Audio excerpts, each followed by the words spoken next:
কাপড়ের সবচেয়ে বড় পাইকারি বাজার নরসিংদীর শেখেরচর বাজারে বাবুরহাট অগ্নিকাণ্ডে ৩২টি দোকান পুড়ে ছাই হয়ে গেছে। এতে প্রায় অর্ধ কোটি টাকার ক্ষতি হয়েছে বলে দাবি করেছেন ক্ষতিগ্রস্ত ব্যবসায়ীরা। শনিবার ১৬ মার্চ দিবাগত রাত ১টার দিকে আগুন লাগে। খবর পেয়ে ফায়ার সার্ভিসের ৮টি ইউনিট ঘটনাস্থলে পৌঁছে আগুন নিয়ন্ত্রণে আনে।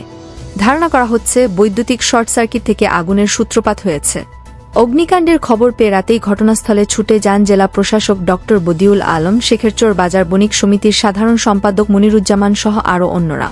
শেখেরচর বাজার বণিক সমিতির সাধারণ সম্পাদক মোহাম্মদ মনিরুজ্জামান জানান, বাজারে ৩.৫ বাজারের মতো দোকান রয়েছে, যেখানে শুধু কাপড় বিক্রি করা হয়।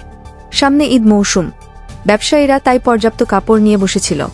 এই অবস্থায় অগ্নিকাণ্ডে মারাত্মক ক্ষতি হয়ে গেল। এর আগে গত বছরের ২৯ অক্টোবর শেখেরচর বাজারে ভয়াবহ আগুন লাগে। সে সময় অগ্নিকাণ্ডে শতাধিক দোকান ভস্মীভূত হওয়ার পাশাপাশি কোটি টাকার ক্ষতি হয়।